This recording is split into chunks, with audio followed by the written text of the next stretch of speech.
estudios previos sobre, sobre estas comunidades de invertebrados bentónicos en aguas profundas.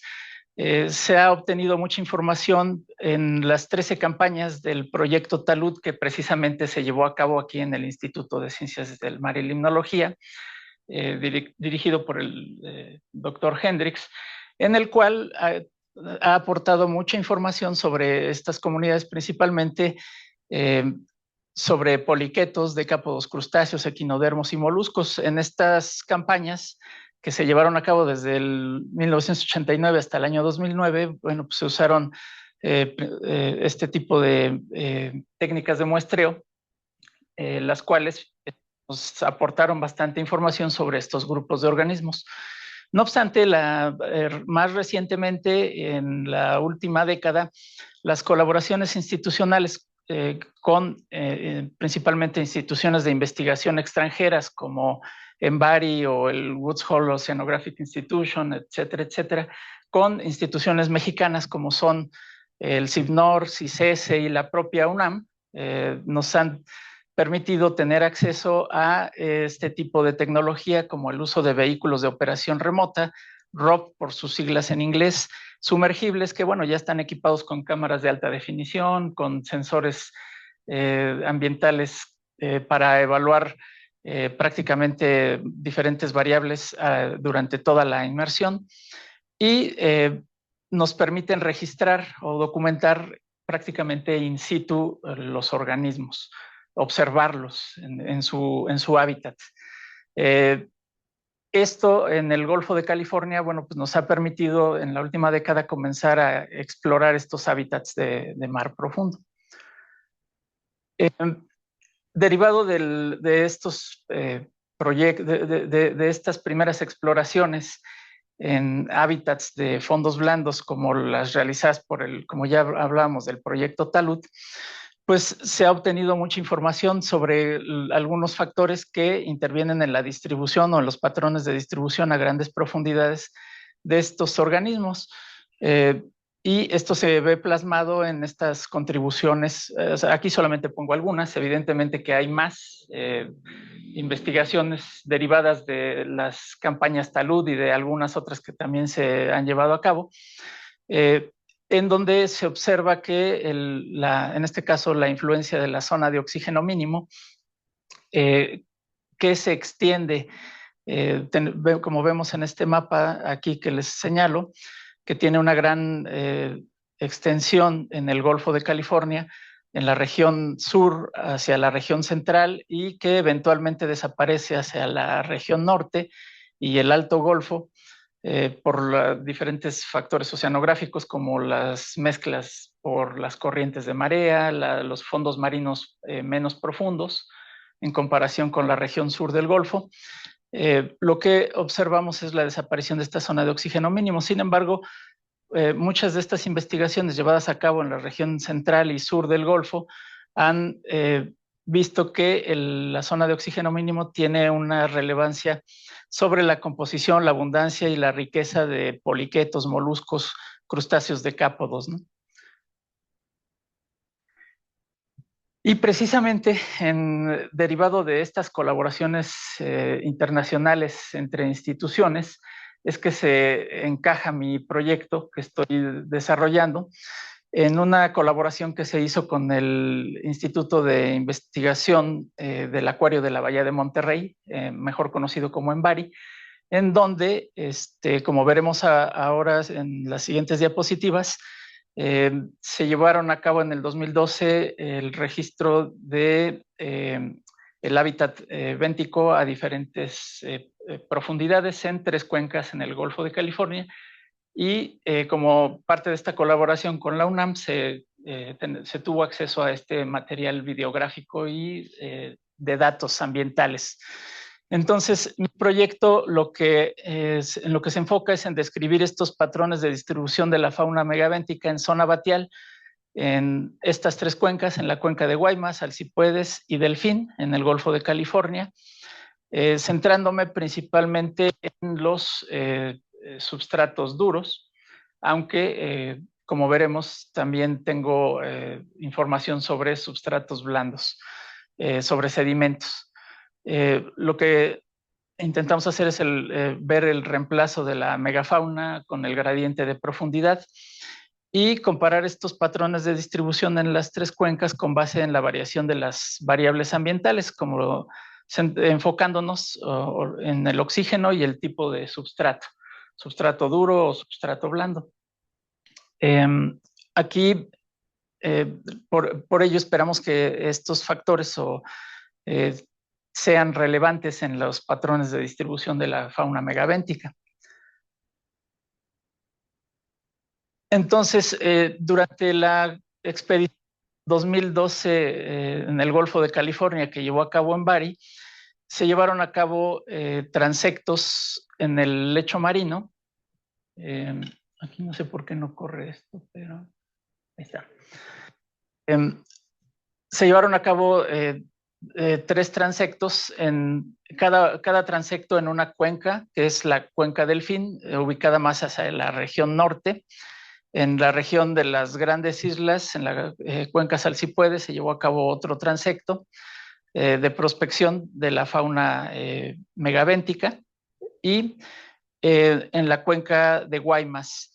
En la cuenca Delfín vemos que el transecto se llevó a cabo a 856 metros de profundidad en un fondo prácticamente de sedimento.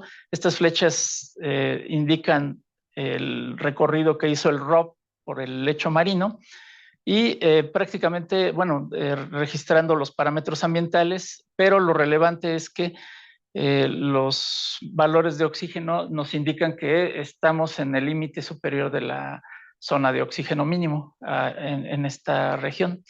Aquí estamos en una zona fuera de la zona de oxígeno mínimo, por arriba de 0.5 mililitros por litro, y se exploró un fondo primero de sedimento, siguiendo por una pendiente suave de 25 grados, que es una pendiente rocosa. Posteriormente, en la cuenca de Guaymas, entre 849 y 990 metros de profundidad, se exploró primero un área de sedimento y después un área de afloramientos rocosos, que son precisamente estos que vemos aquí en el video. Aquí lo que vemos es que atravesamos por diferentes zonas de la zona de oxígeno mínimo. El trayecto atravesó por estas zonas, ¿no? Con las cuales tienen diferentes concentraciones de oxígeno, que las marco aquí. Y que, por ejemplo, la zona núcleo estamos por debajo de 0.5 mililitros por litro. Esta zona de transición entre 0.15 y 0.18 mililitros por litro. Y en esta zona de sedimento, que prácticamente se traslapó con este límite inferior de la zona de oxígeno mínimo, con concentraciones por arriba de 0.18 mililitros por litro. Esto se hizo con el vehículo de operación remota de MBARI. Y ¿qué es prácticamente cómo desarrollamos nosotros la investigación ya en análisis de gabinete?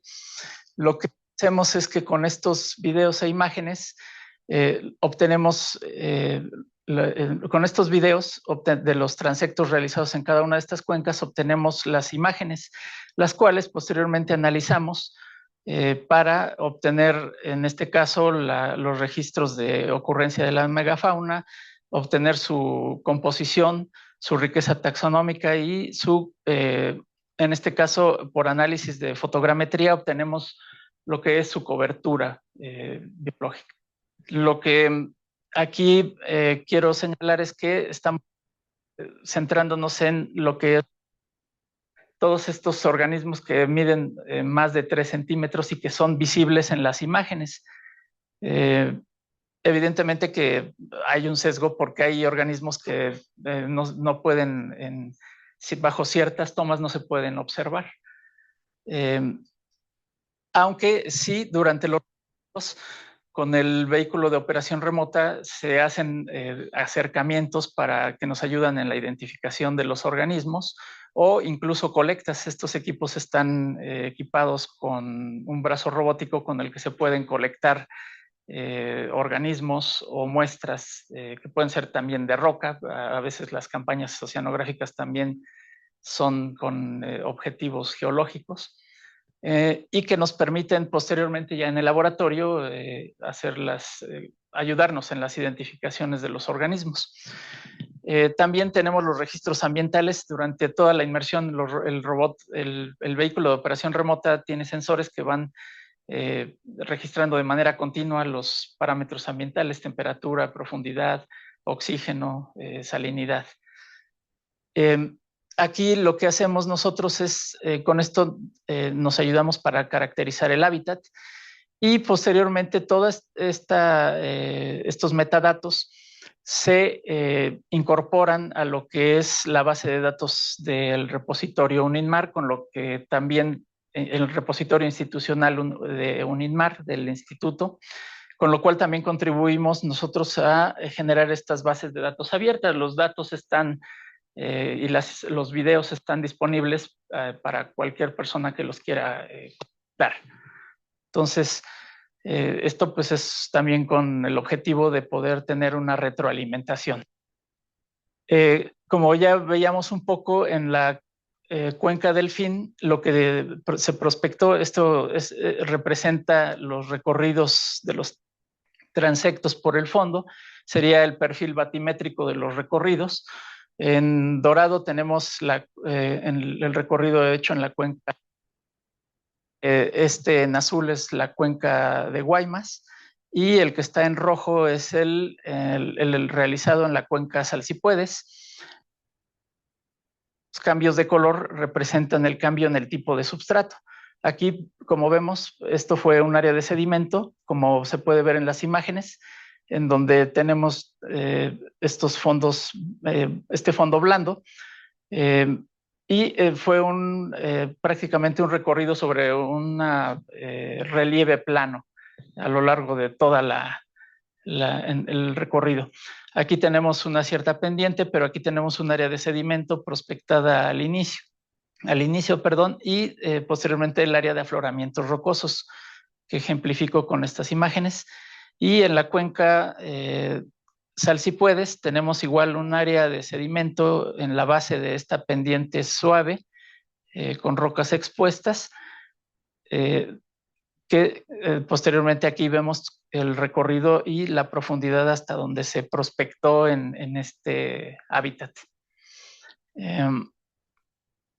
¿Qué es lo que hemos encontrado de este análisis de imágenes y de incorporación de datos? Bueno, en cuanto a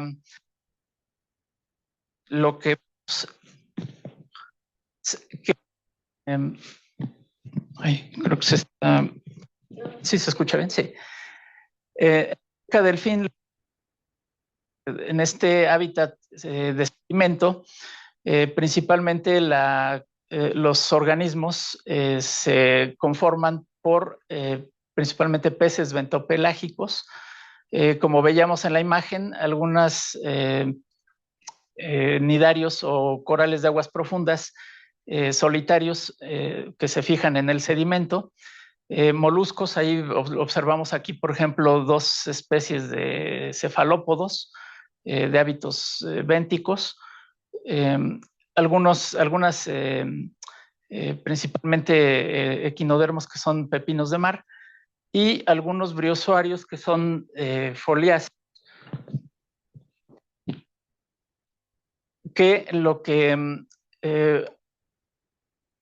hacen estos briozoarios son como tipo laminares, ¿no? Que forman estructuras, digamos, como si fueran un poco a semejanza de árboles, ¿no? Ramificados. En la cuenca Salsipuedes, lo que destaca aquí es que encontramos una gran diversidad de esponjas de aguas profundas, asociadas principalmente a esta pendiente rocosa, asociado al talud occidental, aquí digamos, de lo que es la isla Salsipuedes. Y en la cuenca de Guaymas, hacia esta región donde, como les comentaba, que están estos afloramientos rocosos, lo que encontramos es una gran diversidad, y aquí se puede ver en estos gráficos de pastel, donde la mayor contribución a la riqueza de especies está dada por esponjas de aguas profundas y corales de aguas profundas en esta región. Aquí no olviden que, como les comentaba, estamos bajo condiciones de la zona de oxígeno mínimo.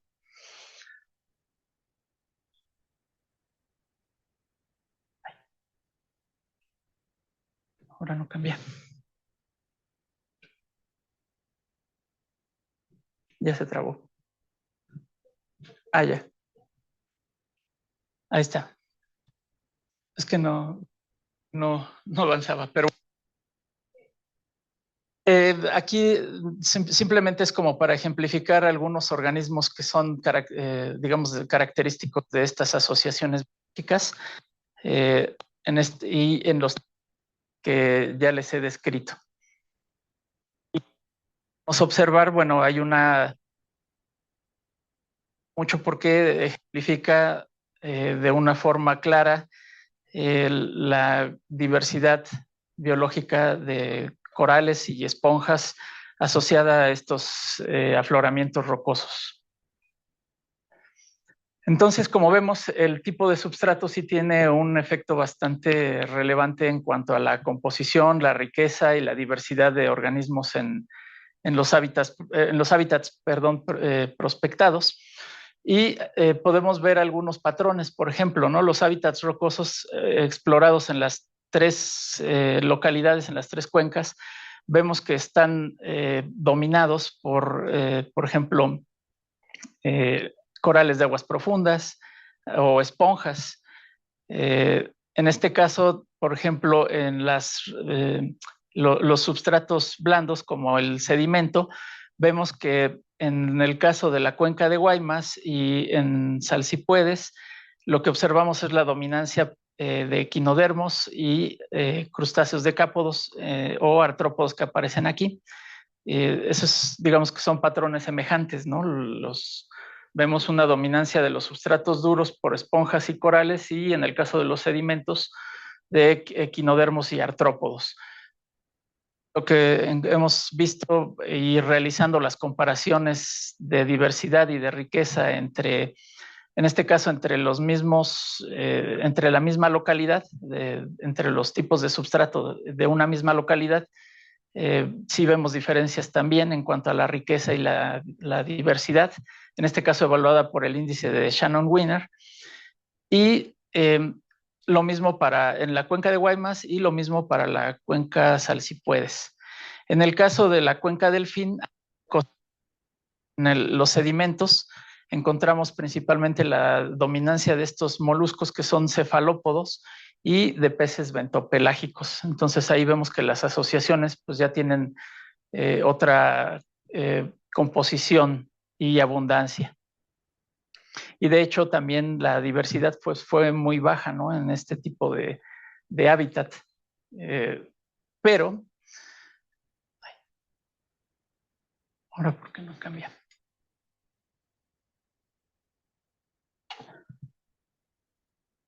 Por ejemplo, estudios realizados, no hay, en el Golfo de California en realidad tampoco hay demasiados estudios contra los cuales se pueda, digamos, comparar. Este es uno de los más importantes realizados y que también ha provisto, perdón, de una de una gran cantidad de información. Es el realizado en una colaboración internacional con la Scripps Institution, usando el Rob Jason, participaron CICESE, CIBNOR, en donde hicieron igual inmersiones con este equipo, este vehículo de operación remota, por las regiones, principalmente en la región central y sur del Golfo de California, que aparecen aquí en este mapa, en donde vemos los sitios de inmersión marcados con este triángulo en color rojo. Y lo que podemos ver y destacar es, por ejemplo, el número de taxa que se reconocieron, que están igualmente, al igual que en el caso de lo que nosotros hemos estado trabajando están con diversos niveles de identificación entre especies, morfoespecies. Es difícil realizar las identificaciones en ocasiones con fotografías y se trabaja a partir de muchos de ellos, solamente diferenciarlos, reconocer que son diferentes especies y asignarles un nombre como especie. Entonces, aquí destaca también, por ejemplo, la gran cantidad de organismos y de los cuales también en todas estas hábitats de sustrato duro que prospectaron, destaca que volvemos a ver la presencia de esponjas de aguas profundas y corales, que en este caso están habitando escarpes, fueron documentadas en escarpes, montes submarinos, salientes rocosas o zonas de fractura. Y aquí pongo algunas de la diversidad tanto de corales de aguas profundas como de esponjas que encontraron durante esta expedición, que digamos es contra la que podríamos comparar nuestros resultados. En nuestro caso, esta es la diversidad de esponjas, parte de la diversidad de esponjas que hemos hallado, pero por la dificultad de hacer las identificaciones, lo que hemos estado haciendo es aplicando esta clasificación propuesta por este autor, separando por morfotipos, diferentes morfotipos, las esponjas, y esto con la finalidad también de hacer este tipo de comparaciones, que sea mucho más fácil poder comparar contra otros estudios. Pero lo que observamos es estas formas en copa, que son de las que más proveen una estructura tridimensional y que vuelven mucho más complejo al hábitat, y que como veremos ahora, eso tiene una importancia porque lo que hemos estado documentando como parte del proyecto es los organismos que se asocian a estos organismos formadores de estructura. Proveen esta complejidad estructural que está relacionada positivamente con la diversidad de los hábitats. En este caso, en la cuenca del Fin, a pesar de que es un hábitat de sedimento y que podríamos pensar poco estructurado y que, digamos, muy homogéneo, lo que es que tanto agregaciones en este caso de asidias coloniales, y lo que les comentaba al inicio sobre estos biosuarios coloniales o los mismos corales de aguas profundas de esta especie que se logra fijar en la superficie del sedimento, proveen estructura y complejidad estructural a la cual se asocian organismos, por ejemplo, como peces bentopelágicos o estas especies de cefalópodos. Eso lo que vemos es que incrementa de manera local la diversidad, y es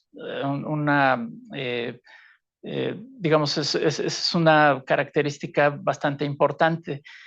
En el caso de la cuenca Salsipuedes, pues vaya, la misma estructura de la pendiente rocosa ya provee complejidad estructural al hábitat, y, por ejemplo, se pueden reconocer hábitats más, digamos, de una manera a escala fina, en donde las grietas sirven le dan refugio, por ejemplo, a asteroideos o fiuroideos, ¿no?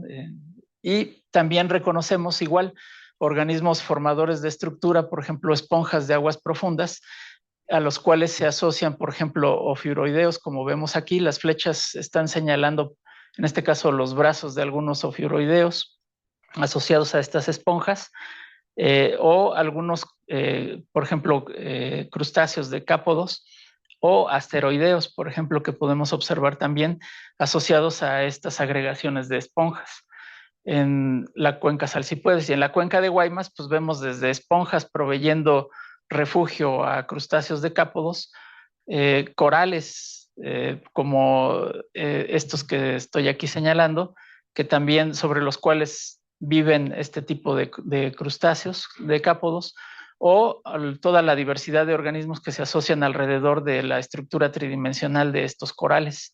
Asimismo, vemos también, por ejemplo, agregaciones de moluscos, de estos bivalvos, que proveen, su concha provee substrato para, por ejemplo, este tipo de corales, ¿no? Que son del género Antomastus. Entonces, eso a nivel local, pues vemos que es bastante importante. Eh, ¿Por qué, digamos, este tipo de hábitats con presencia de corales y esponjas de aguas profundas, que ya vemos que tienen una relevancia bastante importante en cuanto a la diversidad? Es importante porque, pues vaya, también son hábitats vulnerables. Muchos de estos organismos tienen ciclos de crecimiento bastante largos, en ocasiones hasta de cientos de años, ¿no? Entonces, son muy vulnerables este tipo de hábitats, como el que encontramos de esponjas aquí en la cuenca Salsipuedes o en la cuenca de Guaymas, conformado por corales de aguas profundas y esponjas, ¿no? Que fueron de los principales organismos que proveen estructura tridimensional. Y, por ejemplo, en el caso de la cuenca Salsipuedes, la información que estamos proveyendo, digamos, eh, si observamos aquí, esta es la poligonal del área natural protegida, el Parque Nacional Zona Marina del Archipiélago de San Lorenzo, y las comunidades que nosotros estamos describiendo, o las asociaciones que estamos describiendo en la cuenca Salsipuedes, vemos que están inmediatamente adyacentes a la poligonal de esa área natural protegida. La información que estamos proveyendo puede ser relevante para incorporarse al programa de manejo de esta área natural protegida. En los últimos años, si bien ha estado creciendo la cobertura de áreas marinas protegidas profundas, porque se han establecido ya diversas áreas marinas de mar profundo, bueno, pues este tipo de hábitats, digamos, cuando se establecieron estas áreas naturales, pues eran prácticamente conocidos, ¿no? No los conocíamos. Entonces, creo que esta es una información bastante relevante y estamos proveyendo información de línea base, ¿no? Que puede ser relevante en las cuestiones de conservación y manejo.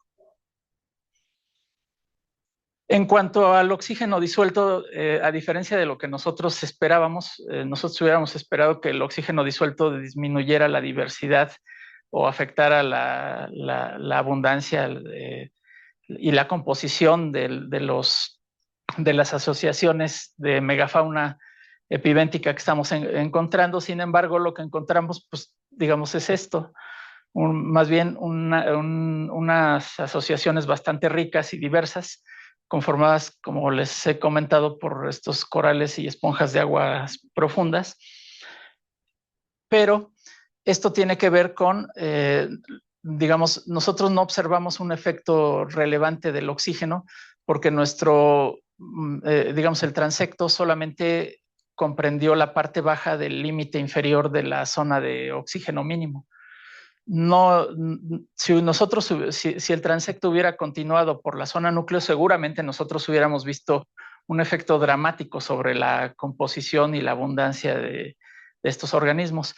Sin embargo, lo que estamos viendo es este traslape de esta zona, donde sí observamos en la abundancia y la riqueza de las asociaciones en esta zona de sedimento con respecto de los afloramientos rocosos, pero lo que está sucediendo aquí es que esta es una zona de borde, a nivel, hablando desde el punto de vista ecológico, en donde este cambio en las condiciones de oxígeno, donde hay este ligero incremento en los niveles de oxígeno, combinado con el traslape del substrato rocoso y seguramente con que no hay, digamos, una falta de alimento para estos organismos, pues estamos observando formas de acción, principalmente filtradores, producen efecto. Y entonces aquí también vale la pena, digamos, destacar este tipo de hábitats que son de borde o de frontera y que también, digamos, no han sido muy documentados o prácticamente no documentados en el Golfo de California. Eh, aquí lo que podemos observar es que no observamos realmente una variación en la composición de las asociaciones a través de estas zonas. Prácticamente observamos unas cuantas especies más, unas cuantas especies menos, pero no hay realmente una variación importante en cuanto a la composición. Cuando nosotros analizamos de manera global todos los datos que tenemos, lo que observamos es que sí, efectivamente, la mayor variación en la composición de las asociaciones de megafauna está asociada con el tipo de substrato que está representado aquí, el sedimento por la letra S y R significa roca. El oxígeno, pues en nuestro caso, tiene poca relevancia, pero porque no estamos analizando un universo de datos más amplio. Por ejemplo, este estudio es realizado por Hendrix, que se deriva del que les comentaba yo, realizado con el Rob Jason. Es ambiente rocosa que está en zona de influencia de la zona de oxígeno mínimo. En este caso no hicieron una caracterización más fina de lo que es la zona de oxígeno mínimo. Observamos es otra vez en los substratos rocosos esta, digamos, aporte o esta riqueza de esponjas de aguas profundas. Entonces, a pesar de que está en una zona de influencia de la zona de oxígeno mínimo, esto está en la región más al sur, en el Golfo de California. Aquí simplemente lo que quiero ejemplificar es que conforme vamos explorando cada vez más las aguas profundas y los hábitats en el Golfo de California, lo que vemos es, por ejemplo, esta gran diversidad de hábitats que hay. Aquí solamente puse algunos hábitats adyacentes, cercanos a las localidades exploradas en mi proyecto, pero evidentemente que hay más registros. Y simplemente es como para ejemplificar, también, digamos, hay hábitats que están en relativa cercanía, por ejemplo, como en la cuenca del Fin y este monte de la cuenca del Fin inferior. Aquí, en este caso, digamos, es interesante porque valdría la pena también en algún momento poder hacer comparaciones. Hay variación en las composiciones de las asociaciones de hábitats cercanos o son completamente diferentes. Algunos observaciones o información producida durante esta campaña con el Rob Jason también señalan variación en cuanto a las composiciones, abundancias y diversidad de las localidades, entre localidades prospectadas, incluso mencionan hasta al interior de las mismas localidades, ¿no? Entonces nos puede dar una idea de la gran diversidad con la que prácticamente estamos, pues yo creo, analizando probablemente a lo mejor la punta del iceberg, ¿no? De lo que podemos encontrar y la cantidad de información y de especies nuevas en las que puede haber, digamos que a lo mejor no están registradas para el Golfo de California. Simplemente ya nada más para concluir, pues nada más quiero dejar en claro que, bueno, el proyecto ha estado contribuyendo al conocimiento de los hábitats de mar profundo hacia intervalos en la zona batial, en las cuencas en estudio y de sus patrones de distribución, en este caso de la fauna megavéntica.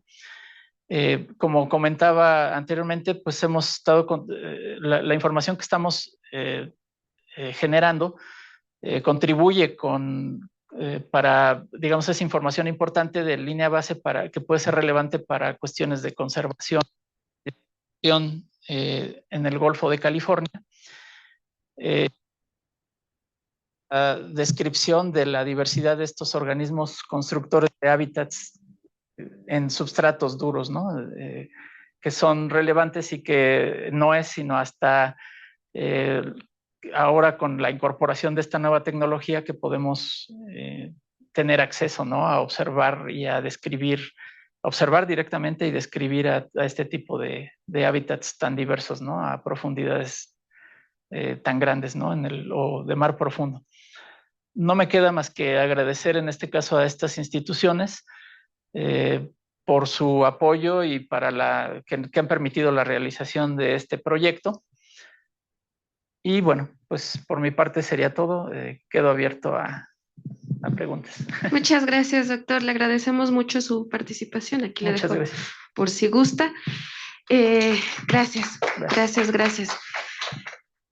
Tenemos tiempo entonces para la sesión de preguntas y respuestas, doctor. Recuerden que quienes están conectados lo pueden hacer a través del chat o levantar la mano de forma virtual. Mientras tanto, empezamos por acá. ¿Alguien tiene algún comentario, pregunta? Sí, doctora, voy. Mientras, para que se vayan animando quienes están en línea. Doctor, ¿tú dirías que es más diversa la megafauna epibentónica en ambiente sedimentario, de sedimento blando o de sedimento duro en lo que tú estudiaste? Sedimento blando, normalmente no sé si entendí bien la pregunta, pero digamos cuando yo lo clasifico como sedimento, me estoy refiriendo a un tipo de substrato blando. En roca me refiero al substrato duro, pero digamos en ese sentido, en esa comparación, lo que hemos encontrado sí es, digamos, las asociaciones.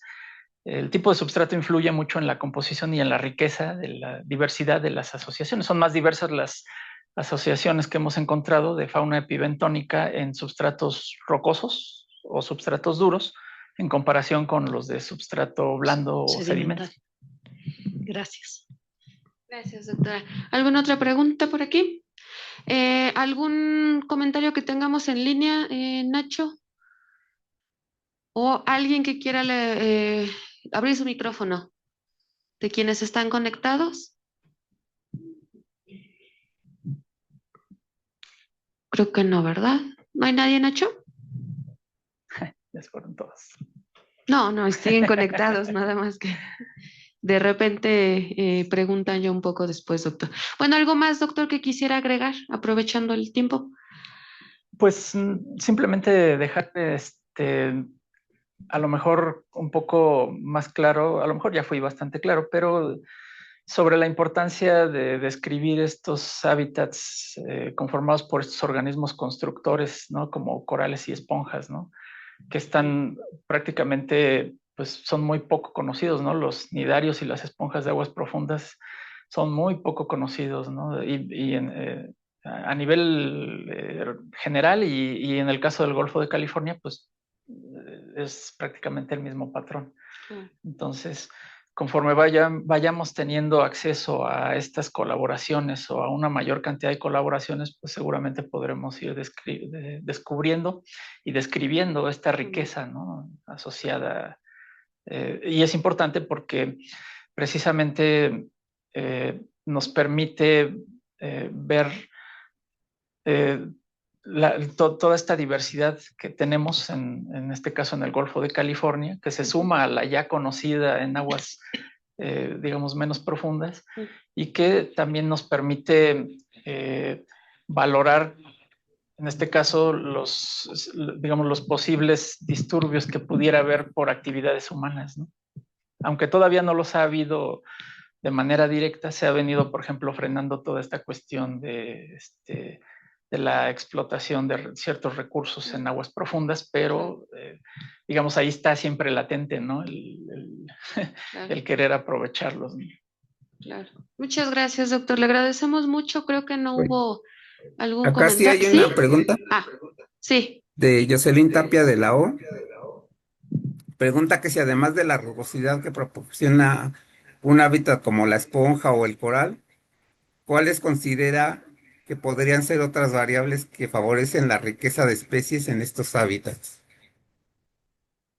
Bueno, pues podríamos estar hablando incluso de la cantidad de alimento, ¿no?, que están obteniendo estos organismos. Digamos, ahí es una conjunción de diferentes factores que, por ejemplo, también en este caso podríamos ver, en este caso, los estratos de profundidad, porque evidentemente que con la profundidad hay el cambio en variables ambientales y eso va produciendo también cambios en esta composición y diversidad, ¿no?, asociada a esos cambios en estas variables ambientales con la profundidad. Entonces, pueden ser factores que estén influyendo en adicionales. Muchas gracias, doctor. ¿Alguna otra pregunta, Nacho? No, ninguna más. Ok, de acuerdo. Ninguna otra por acá, ¿verdad? Ok, de acuerdo. Bueno, pues muchísimas gracias, doctor. Le agradecemos mucho toda la información que nos compartió, el tiempo invertido. Muchísimas gracias Sí. por la paciencia ante algunas No hay cuestiones problema. técnicas. Y pues nada, les invitamos a nuestro próximo seminario, que va a ser la próxima semana, regresando del puente. Ahí ya tendremos los presentaremos al nuevo académico que se integra a la sede de Ciudad Universitaria. Y muchísimas gracias, doctor. Quienes se conectaron un poco tarde, perdón, doctor, quienes se conectaron un poco tarde, nada más avisarles que va a estar disponible la grabación en nuestro canal de YouTube. Y nada, ahora sí, doctor, el aplauso. Muchas gracias. Muchas gracias, no, agradezco el Muchas espacio. gracias, Muchas doctor. gracias.